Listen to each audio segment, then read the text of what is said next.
It's the garage door and a special episode. We've got the Tommy models with us and Mark. Mark, I am so sorry. I don't know how to pronounce your last name. I read it, but It's Riffle. Riffle. Okay, okay, awesome. Uh, Mark, Craig, and I were looking back at your family tree there. The band is just amazing. Thank you. Uh, so give us a quick history of how the Tommy models came to be and some of what the other members, who the other members are. The Tommy Mom kind of formed from a lot of people from the hardcore source. Uh, myself, one of the guitarists and HR of the Bad Brains, and my bass player, Skeeter Thompson, was in a band called Scream. I'm not sure if you're familiar with that band or not, but it was Dave Grohl's, really his first band. And the drummer we used on most of the recordings, I have about two drummers right now. One of them played in a lot of different bands. He's currently Kelly Clarkson's drum technician. His name's Peter Moffat. He's been in a lot of different punk rock bands, Government Issue, Dag Nasty, just to name a few. And the other drummer is a close friend of mine. His name is Scott Garrett. He's been in a lot of different bands, most notably the Cult from England. He played in the Cult in their heyday during the 90s when they were touring with Guns N' Roses and Metallica, those big tours, you know. So fortunately, he's from DC, and we've been friends for a long time. We went to high school together, so he helps me a lot on a lot of the music we've been doing. The band we came together when I started getting back into music. I had been playing in a lot of different bands and had dropped out of the music scene. And writing music, it just, it comes back to you, unfortunately, So the music started coming back and I started writing music again. I write all the music for the band. Fortunately, I've got a super talented singer in Kyle Moriarty, and you can hear his vocals. He's just an amazing musician, but also amazing songwriter also. But I write the majority of the music, and we collaborate a lot together to just make it happen. Yeah. Mark, I hear a lot of that collaboration in what you guys do, and I mean, there's several songs. The EP is out now. You can find that on Apple, iTunes. The songs on the EP are 420, I Say Go, Seven Seas, Best We Can. Is there a full-length LP in the future? Possibly. I think the next thing we put out is going to be a 5-song EP. On a small indie label called Snappy Little Numbers out of Colorado. They're actually going to put it out on vinyl, but it's going to be, distributed through, the normal digital format. The current EP 420 is out on all venues, all streaming venues, Apple, Google, wherever you get your music, it's there. Mark, is there a physical product too for the current EP? No, there isn't. We didn't, because of all the things that are going on. We didn't have enough time to prepare an actual LP or EP on vinyl. Well, the band sounds incredibly tight. I mean, it just sounds good. And coming from, like, I know Scream and Government Issue are pretty, I wouldn't say hardcore, but pretty solid punk. But I hear I would call this almost power punk. What you're doing. It is. I would like to consider it power pop, but it is definitely, my roots are in, the DC hardcore scene. I played in HR of the Bad Brains for 2 years. I was on their second album. I was also in a reggae band with the singer and a drummer from the Bad Brains called Zion Train. Okay. But the second album, I actually wrote the music to the second HR EP. So not the vocals, just the music. Yeah. Joseph is super talented songwriter. We collaborated and were able to write that music back then. So, you know, it's in the root of my, you know, music core. You know, it's just, you know, where I come from. So that sound to come out, I think. I was going to say the Tommy models have definitely a distinct sound, and it's a lot different than the what I call like the speed punk of the DC '80s and early '90s. And what led you guys down the path of a different kind of a sound? I mean, what got you away from the punk stuff? Is that kind of what you gravitated towards anyway, or? Well, you know, that's a great question. When I first started getting back into writing music, I was writing more music that was more 70s kind of driven. I'm more into that kind of glam 70s rock, Badfinger, The Sweet, bands like that. Zeppelin obviously had a major influence, but a lot, you know, punk came along too, and that also influenced me too. The Sex Pistols and all those great bands, Damned. You know, the first stuff I started writing was more soulful. It wasn't really, I wouldn't really consider it punk. And we've recorded a lot of music, and we, you know, came to a conclusion that this was the best songs that we had. And I don't know, for whatever reason, the music comes out of me. It comes from the universe. I don't write music. It just comes to me when it does. And it normally comes all at one time. The lyrics, the music, it just, you know, comes to me, and I write the music and it happens, you know. So, but, you know, you can hear in the sound, there's a lot of different influences. Some of my most favorite bands, like I said, are the Badfinger, The Sweet. I love those bands. Yeah. Trying to you know, has a heavy influence on my songwriting. Yeah, I mean Tommy Mullen and I'm sorry, Joey Mullen, and you know Pete Ham, and I'm a huge Badfinger fan as well. Of course, my roots are in Beatles stuff, so I'm just a Beatle fanatic, and that kind of broadened everything out. But Mark, what I was going to say in the cut 7Cs, I thought, man, the drummer, I don't know who's drumming on that, but he sounds like Jody Stevens. I don't know if you're familiar with Jody Stevens. He's in a band called Big Star. I'm sure you're familiar with Big Star. But I heard essence of that in there as well. Big Star on your radar as well? Yeah, they're kind of they kind of fit into the category of Badfinger, you know, a band that should have been. I mean, Badfinger was huge. They were on Apple Records, and Paul McCartney wrote a lot of their original music. But I think Big Star should have been bigger than what they were, and they were overlooked. But that happens sometimes. I have a good friend of mine. His name's Tuck Smith. He's down in Atlanta, Georgia. And actually, another friend of mine, Matt Gabbs, they were in a band called The Biters. This is recent.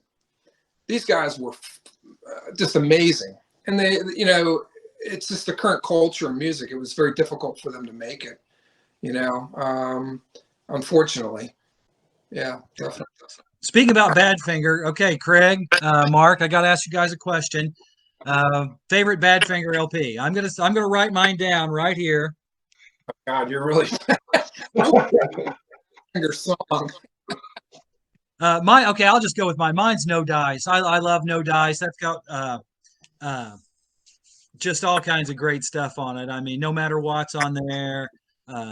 So anyway, my geekiness is showing. Sorry about that. Craig, you got a favorite Badfinger LP? You know, I don't.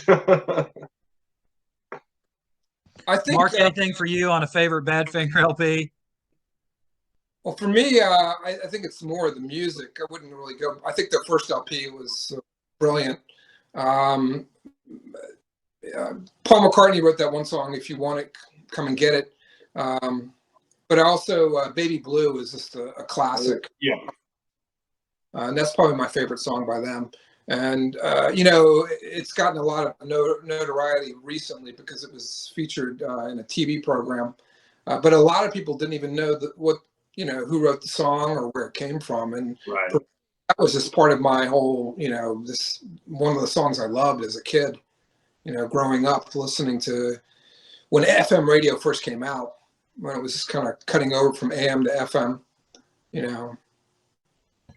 And you could hear bands like the Tommy Models on there right next to, say, Johnny Cash. There was a station out of the Maryland area. My dad lived in D.C. We'd go visit him. There was a station, you may have heard of it, called WHFS. Does that ring a bell with you? Of course. The Weasel. He's actually on a local station up in Baltimore now. I forget the call sign. But yeah, no, WHFS was a instrumental underground radio station here in DC. And unfortunately, the owner sold it. The scene changed. But it had its place in time here in Washington, D.C. And it was, for me, it was a very important station. They played a lot of the music of some of the bands that I was in. I was in other bands before HR. So, you know, they gave a lot of people a lot of breaks. You know, a lot of local got to, you know, get their music out back before there was social media, when it was just radio. Right, when radio did matter, you know, when radio really did matter. But you might hear Root Boy Slim and the Sex Change Band, then you might hear Johnny Cash, then you might hear. I knew Root Boy Slim. He's from Tacoma Park. I'm from Silver Spring, so I knew him. He was a fixture in Tacoma Park. So everybody, you know, people knew him. You know, he was a very wild guy and amazing talent. But unfortunately, he passed before his time, I think, like a lot of the greats do. Yeah. But now, Mark, if a listener would like to hear a specific song, which song would you say, or video summarizes? Well, it depends on what you want to listen to. I think I Say Go is getting a lot of playtime. It was featured on Sirius XM Radio, Underground Garage. But it depends on what you like, because I think there's a little mix of both styles of music there. There's some power pop with Seven Seas, and Seven Seas, actually Pete Moffat played drums on that, just for your edification. Why it has that sound, that big star sound, probably. He's just an amazing drummer, and he just made the song come to life with his drumming style. So I think that was kind of our intention, was to kind of have a mix of both the punk, but not too hard punk. Our singer can actually sing. You know, there's no auto tuning going on. He can actually sing. He's an amazing singer, and also you hear that in Seven Seas also. So I think it's a good balance. The EP is a good balance of both worlds for the Tommy Models. Yeah, I think the musicianship shows, and the songs are catchy, and you can tell that you guys know how to play your instruments, which is always refreshing to listen to. Yeah, we play on a click track. We're very strict about that. We on a click track. So yeah, definitely. Mark, we always have a feature during the show where we talk a little bit about gear. Are you a gearhead at all, or what guitar do you play, or anything like that? Would you mind to talk about that a minute? Troy, I've grabbed my Les Paul. This is I don't know if you can see it or not. Oh, yeah. This is one of my favorite guitars. I have, like everybody, I get the impression you're a drummer because I see a drum kit. Looks like a Gretsch or a Pearl drum kit in the background. But you know, like everybody has gear. I had a lot of gear, especially when I was in HR.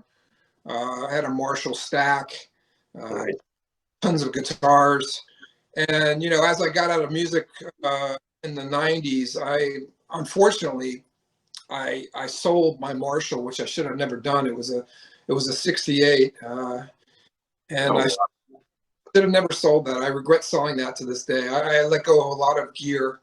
But I still have my original guitar that I got when I was 16 years old, which is a Fender Lead 2. I still have that guitar. But that guitar is more just for sentimental value. It's a functional guitar, but it's not for the sound that I need and the tone. I stick with my Les Paul, and I also have I have a Firebird that I use. I have 2 Firebirds that I have. Amplification wise, I use a Fender amp. It's what is it? It's a Blues Deluxe with 410s, and it's 60 watts. It's more than ample for what I need these days. You know, everything's mic'd anyway, Right. so you play live, so you really don't worry about too much. You know, having to have too much power. You know, but it's always good to have it. You know what I mean? Yeah, definitely. Yeah. So Mark, upcoming. I know everything's kind of on hiatus right now. Anything in the near future? I mean, maybe in August, September that you might be able to talk about. Yeah, there's nothing. We're not going to be doing anything until things kind of get back to normal, which I don't think is going to happen for a while. Unfortunately, we can't even. I've got so much. We have more than enough music to record a whole album. We've got a lot of it recorded, but we have some newer music that I think is even more. That's even better than the stuff we have recorded. That we can't get into the studio to record it yet. So we're just gonna have to kind of, like everybody else, kind of wait it out and just hope for the best and try to get through this situation, and things will get back to normal eventually one day. Keep a positive spin on things. Yeah, I think everybody's ready for concerts to come back, and hopefully it does sooner rather than later. Yeah, hopefully. We'll keep our fingers crossed, right? Right. Hey, Mark, do you guys have we'd love to find somebody to help support you. Do you guys have like a Bandcamp thing, or do you have like a website with some merchandise or anything like that we could turn people onto? Yeah, we're on all social media: Facebook, Twitter, Instagram. If you just search Tommy Models, our music is digital on every streaming platform and every other music platform, Apple, Google, wherever you get your music, our music's there. The EP's there. So, and we have merchandise on our Facebook page. If people are interested, we have a really cool Tommy Models T-shirt, which I designed. Unfortunately, I don't have one with me right now. I should have brought one, but I didn't. But yeah, and yeah, that's basically it. Social media seems to be the place to be right now. Oh yeah. We'd love to do a live streaming. Excuse me one second. A live streaming. We've tried that. I tried it with my singer, but unfortunately, there's too much latency in the network in order to really stream properly. For the music that we're playing, it's kind of we tried it and it just didn't work, unfortunately. So, but hopefully in the near future we'll be playing at a venue near you, somewhere in the Hoosier State, right? Oh, we love that. We'll definitely come check you out. Hey, Mark, can you give us a quick little demo? Just play us a snippet or something for a minute or so. Yeah, certainly. Actually, I just, like I was saying to you before, when I write music, it just comes to me. I don't sit down and try to write music. And a song just came to me last Friday, and I started writing it. It's not complete. I'll play you the short version of it. I'm not the singer, so you got to kind of excuse my. I do the background vocals, so I'm not Kyle. Kyle would not, but I'll play you a short version of the song, and hopefully you guys will enjoy it. So just you ready? Stand by. Okay.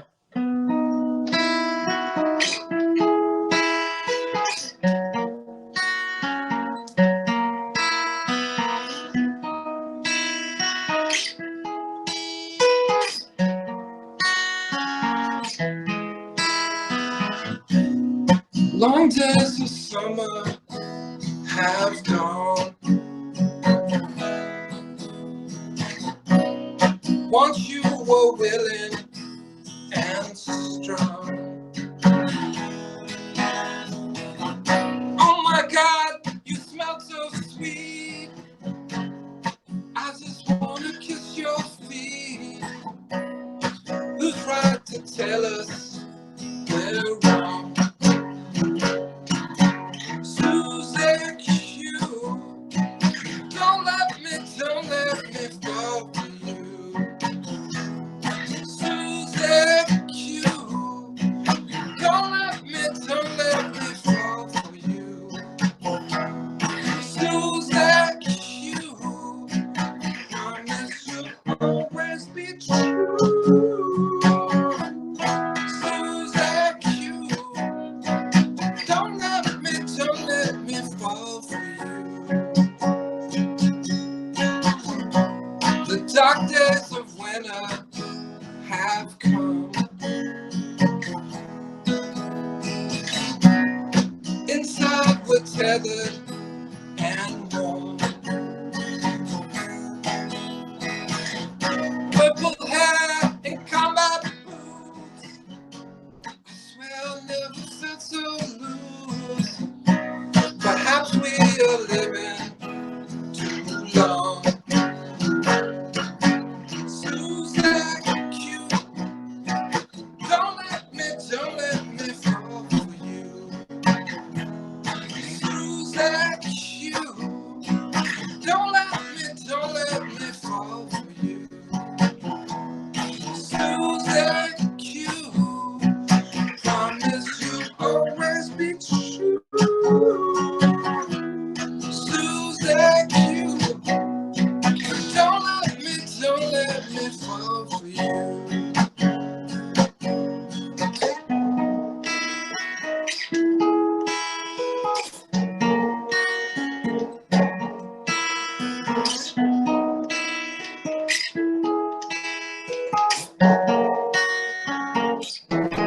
Susie Q, don't let me fall for you. Susie Q, don't let me fall for you. Susie Q. Hopefully my voice didn't sound freaky. I think you got a hit there. You think? I think so. That was utterly fabulous and delightful. I loved it. I loved your chord choices. I loved where you went. That was just great. Thank you. That was awesome. My pleasure. Glad you guys liked it. Yeah, that's a great song. Thanks for playing that. Yeah, that just came out of my brain last Friday. So That's awesome. hopefully it'll, once we get a chance to record it. Currently, I'm working with Scott Garrett, the former drummer of the Cult, on the drums for that. He's actually going to be playing the drums on that song when we record it. So we're kind of going back and forth. He's got a electric kit that we're kind of going back and forth with Pro Tools, sending each other, files, trying to get it recorded, just get a demo of it done, just to get the sound out there. Now, when something comes to you, are you able to remember it? Lennon and McCartney, their thing was, well, if I can remember it, that means it's decent. If I can't remember, it's not. But how do you keep track of stuff when the muse hits? That's a great question. I was driving to the store on Friday, and the melody, Susie Q, came to me while I was driving. So when that happens to me, I know, like just from listening to interviews with like Paul McCartney and other musicians, that you've got to capture that whatever it is. It might be good, might be bad, but you got to capture it when it comes to you. So I pulled over and I did a quick voice memo and just sung it. And I went to the store and I tried to keep the harmony in my head, a la the Buzzcocks. And you go into the store and the store's like playing all this different music, and I was trying to like focus on the melody so I wouldn't lose it. So I got what I needed, raced back home, and jumped on my guitar and I wrote the song. That's awesome. That quick, you know.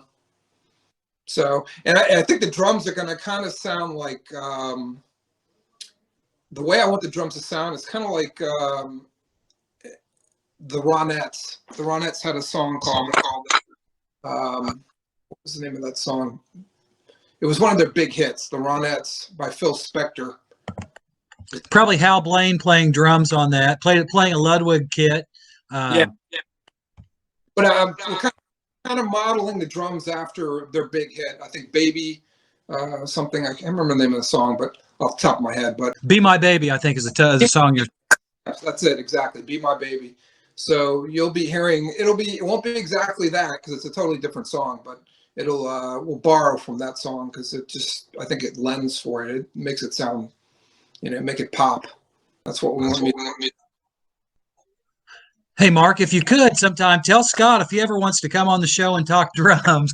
I'm ate up with it. I mean, I'm into vintage drums and different drum sounds, so I'd love to sit down and talk with him. I'm sure he's had a lot of cool kits go through his collection or go through his arsenal at different times.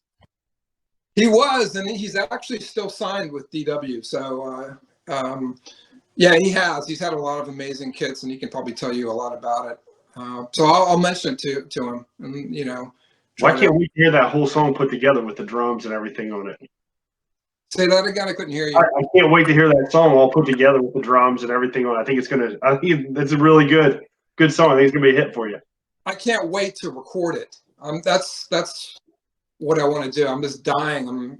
I've got other songs too that are really, everybody seems to love them too, that need to be recorded. So we're kind of in, a wait mode right now. But I'm hopefully you can get those going pretty soon because I'd like to hear some more from you guys. Yeah, definitely. Well, yeah, definitely. Hey, Mark, yeah, you have now right now, since we've got you on there, you've got to promise when you get a more complete demo, maybe just some basic drums, you got to come back on the show, and we won't take long, maybe just 5-10 minutes. Give us an update, but maybe play us the song if you could. Yeah, definitely. I would love to do this. Yeah. You know what? It's you mentioned something about writing music, like when it comes to you at the moment. And most people don't ask me this question, but some people do when I interview. But they ask, what's the name mean, or where's it come from? I don't know if you were going to ask me that question, but I thought I'd kind of you weren't going to ask now, because it's a very unusual name, and a lot of times people think it's a person and not actually a band. But I was in Japan. I had a lot of musician friends there. And actually, when I was there, I was with Scott. Scott was in a Japanese rock band at the time. And I hadn't slept for 2 days, and I had really bad jet lag. And I finally was able to sleep, and it was like 10 hours. I was like Rip Van Winkle out, right? And when I woke up, it came to me in, like, that kind of dream state you're in when you're almost waking up. The name came to me, Tommy Models. So it was almost in a dream. It was in a dream. This name came to me, and I woke, and it was in my head because I was trying to think of a name for the band that I was creating. And so I Googled it. I looked all over the internet for the name, and nobody had it. So, the rest is history. You own it now. I own the patent rights to it also. Yeah. Mark, I apologize. Yes, that question was on the list. I thought you were talking about where the name Susie Q came from, and I thought, well, that's rock and roll history, kind of fits. So yes, that was on the list to ask about where the name Tommy Models came from. Yeah, Susie Q, that's kind of dedicated to somebody I know, somebody very special to me. Yeah. So fantastic. Well, Marc Riffle from the Tommy Models, thank you so much for being with us and putting up with our shenanigans and this herky-jerky, glitchy equipment we have. Find the EP on Facebook. You can find it on iTunes. Definitely check it out if you're a fan of music. And now, Mark, while we have you here, let me hear you say it again. You do promise to come back in a month or so and check back in with us? Definitely, guys. Thanks for coming on, Mark. We appreciate it. Got it, guys. Thanks. Okay, good.